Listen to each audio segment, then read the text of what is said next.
or, you hit singles. You hit singles. I've always had such a hard time doing anything but stand up. Like I have a paralysis around it. I'm getting better and I hire people, but I don't know.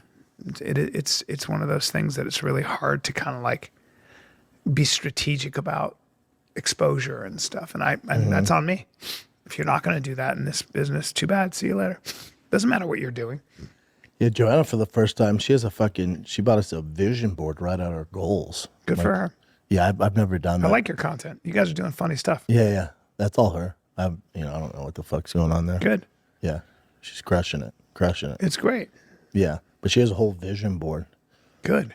Of everything. Like, we're going to pay these 2 cars off this year. We're going to pay this off this Good for year. her, This off. Yeah, she's a beast with that. You kind of need that.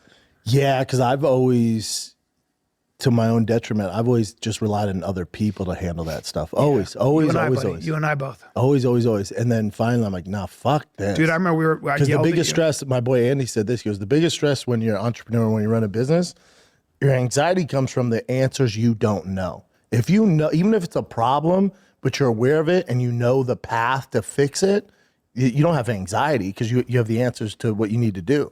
So it's this, like, we had an issue with some bill or something, and I was like, I don't know. Like, this is embarrassing. I've never seen a statement like my mortgage statement. I've never seen one till last week. I was so embarrassed. They sent to me, I'm like, the fuck is this? Yeah. What are all these numbers? Yeah. My wife's like, you've never seen one? You're always thinking about making money. I said, no, I go, and hopefully people do it right. So our boy Dov Davidoff, we were talking about, there are a couple of people who are very famous who have no money in the bank. And, well, not a couple, a lot. A lot of athletes, a lot of performers. And Dov said, making money and saving money are literally 2 different things. Oh. In the biggest way, too. Like, they're not even on speaking terms. It's like football and basketball. It's like football and basketball. Skiing and surfing. Making money and saving money. Just because I can ski doesn't mean I can surf. And investing your money so that you're set up later on in life. Different. And when you look into it, there's simple stuff you can do where if you started a long time ago, you'd be fucking set. Yeah.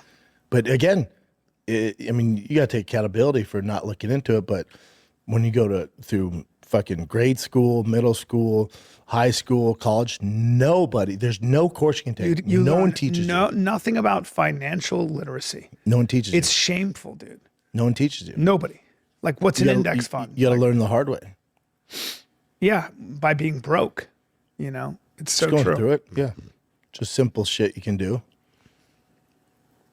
Well, that's exactly right. The thing I can't understand, like, you look at all this fraud, you look at how much taxes we pay.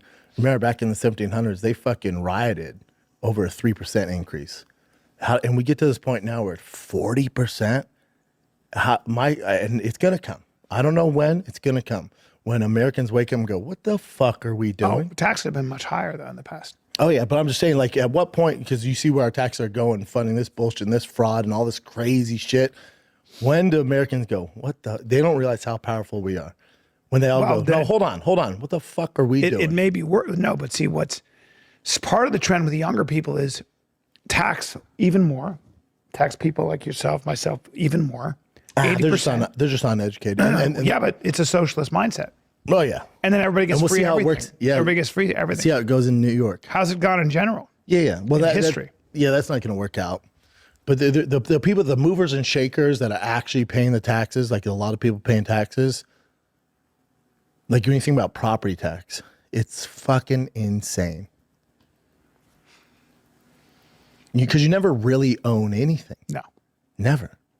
You don't. You own never. Nothing. You never own anything. That's right. It's such a bummer. Yeah. It's so stupid. Well, I think in 5 years, maybe 7 years, most people won't own a car. You'll have self-driving cars that just pick you up. With Cox, yeah. That's happening though. All kids aren't even driving anymore. Kids are all taking Ubers. Again, there might be a push for that, but Ford shut down their electric and self-driving cars. Mopar shut down their self-driving car. The demand in general, the demand's not there. They think we're going that way. There's too many people. There's too many gearheads. There's too many. The American way is not that. The American way is not like I'm just telling you, the trend with young people, these kids aren't driving. They're not drinking and they're not driving. It's really interesting. They're not drinking, yeah, which is good. They're not doing drugs they're not and shit. driving. And they're not doing social media. Yeah. A lot of them aren't doing. Really? A lot of them know how bad it is for you. Look that up, Chin. Which one? All of them? Social media. Again, a lot of it's on the parents. Tell my kids that, hey, you're not going to get a car when you're 16. We're going to have someone drive you. They would spit in your face. Well, that's because they grew up with you, though. Correct. But, you know,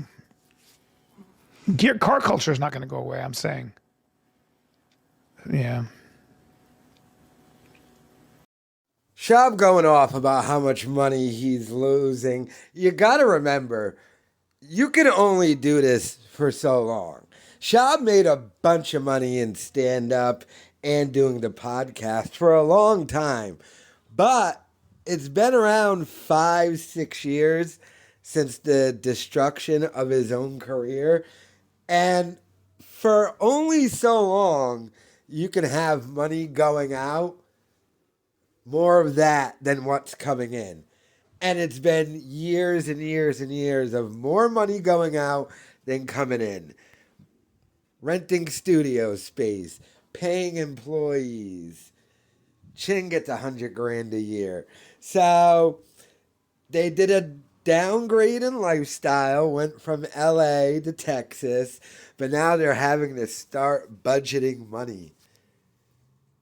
A vision board. No, it's we gotta now budget our money board. Basically what he made it sound like. I like how he was like, oh, my wife's doing content, whatever that's about.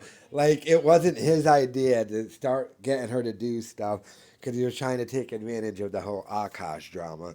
But, I mean, they're having to budget now. No more Lamborghinis and stuff. He's now having to pay attention to his bills and stuff. And like he said, he's never had to do that before, but now it's like, all right, we don't got money for this.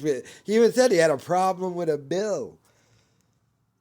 And he's never had to deal with that. So the whole thing, he's just heated about how much money he's losing.